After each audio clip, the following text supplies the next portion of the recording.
നമസ്കാരം, വീഡിയോയിലേക്ക് സ്വാഗതം. മാഗ്നെറ്റോ റിസപ്ഷൻ എന്ന കഴിവിനെ കുറിച്ചാണ് ഇന്നത്തെ വീഡിയോയിൽ നമ്മൾ പറയാൻ പോകുന്നത്.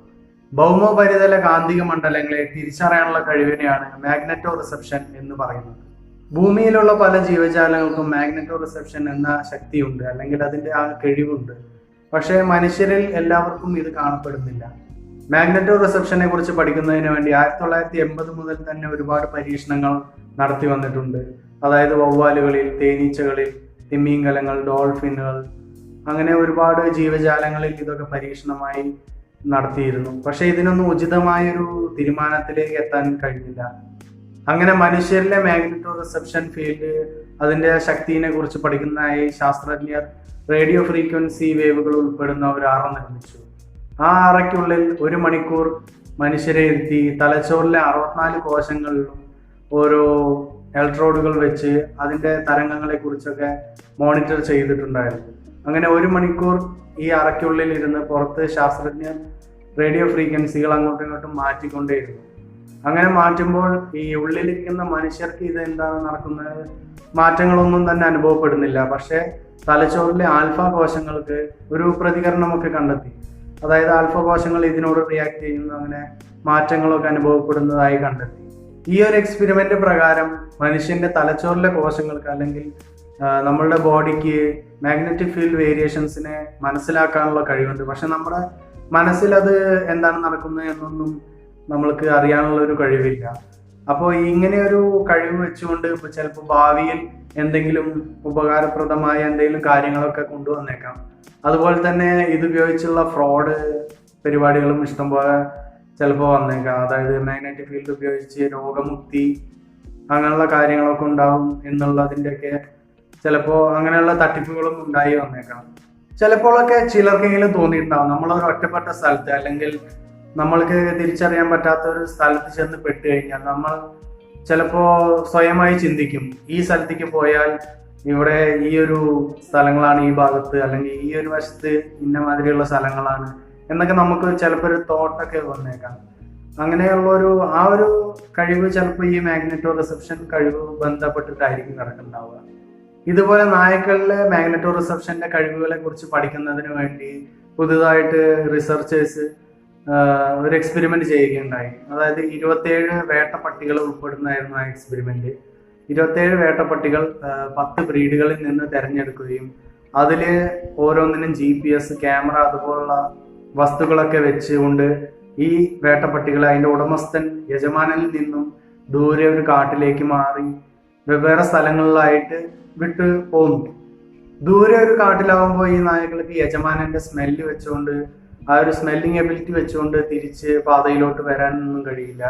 പക്ഷെ ഈ നായകളെല്ലാം പല പ്രാവശ്യങ്ങളായിട്ട് യജമാനന്റെ അരികിലേക്ക് വന്നതായിട്ടാണ് അറിവ്. അത് ഈ മാഗ്നെറ്റോ റിസപ്ഷൻ എന്ന് വെച്ചാൽ അവരുടെ ലൊക്കേഷനൊക്കെ ഒന്ന് മാഗ്നെറ്റോ റിസപ്ഷൻ വഴി അവരുടെ ലൊക്കേഷനൊക്കെ ഒന്ന് കണ്ടുപിടിച്ച് ഒരു ഷോർട്ട് കട്ട് വഴിയൊക്കെയാണ് അവർ വന്നതായിട്ട് പറയുന്നത്. ഈ ഒരു പരീക്ഷണം ചെയ്യാനുള്ള കാരണം എന്താണെന്ന് വെച്ച് കഴിഞ്ഞാൽ, വേട്ടയ്ക്ക് പോകുന്ന വേട്ടപ്പട്ടികൾ ഏതെങ്കിലും ഒരു മൃഗത്തെ ഓടിച്ചുകൊണ്ട് യജമാനരികിൽ നിന്നും ഓടിച്ച് ആ മൃഗത്തെ കാടിലൂടെ പലയിടത്തും ചുറ്റിച്ച് അവസാനം ഈ യജമാനൻ നിന്ന സ്പോട്ടിലേക്ക് തന്നെ ആ നായ്ക്കൾ തിരിച്ചു വരുമായിരുന്നു. അതും ഈ മൃഗത്തെ വിരട്ടി ഓടിച്ച വഴിയിലൂടെ അല്ലാണ്ട് വേറെ വഴിയിലൂടെ ഈ യജമാനരികിലേക്ക് ഈ നായ്ക്കൾ എത്തുമായിരുന്നു. ഇതിനോടനുബന്ധിച്ചാണ് ഈ റിസർച്ചൊക്കെ നടത്തിയത്. അതുപോലെ തന്നെ വേറൊരു വിചിത്രമായ കാര്യം എന്താണെന്ന് വെച്ച് കഴിഞ്ഞാൽ, ശ്രദ്ധിച്ചാൽ മനസ്സിലാവും, ചിലപ്പോൾ നോർത്ത് സൗത്ത് ഡയറക്ഷനിൽ നിന്നുകൊണ്ടായിരിക്കും ഈ നായ്ക്കളൊക്കെ യൂറിനൊക്കെ പാസ് ചെയ്യുന്നത്. നമുക്കൊക്കെ പലപ്പോഴും പരിചയമുള്ള ഒരു കാര്യമായിരിക്കും. നമ്മുടെ വീട്ടിലൊക്കെ ചിലപ്പോൾ പൂച്ചകളൊക്കെ ഉണ്ടെങ്കിൽ ചിലപ്പോൾ 1-2 കിലോമീറ്റർ നമ്മുടെ വീട്ടിൽ നിന്നും മാറി അതിനെ കൊണ്ട് കളഞ്ഞിട്ട് വന്നു കഴിഞ്ഞാൽ പലപ്പോഴും ഈ പൂച്ചകൾ ഒരു ദിവസം കൊണ്ടൊക്കെ തിരിച്ച് നമ്മുടെ വീട്ടിലേക്ക് തന്നെ വരും.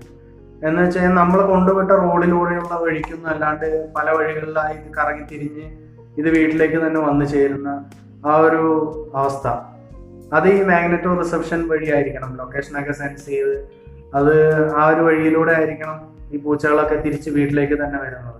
ഇതുപോലെ വവ്വാലുകളിൽ, അതുപോലെ മൈഗ്രേറ്റ് ചെയ്യുന്ന പക്ഷികളിലൊക്കെ ഇങ്ങനെ മാഗ്നെറ്റോ റിസപ്ഷൻ വഴിയാണ് ഇതിന്റെ ലൊക്കേഷൻ അതിൻ്റെതായിട്ടുള്ള സ്ഥലങ്ങളിലേക്കൊക്കെ പറന്നു പോകുന്നത് എന്നൊക്കെ ആണ് പറയുന്നത്.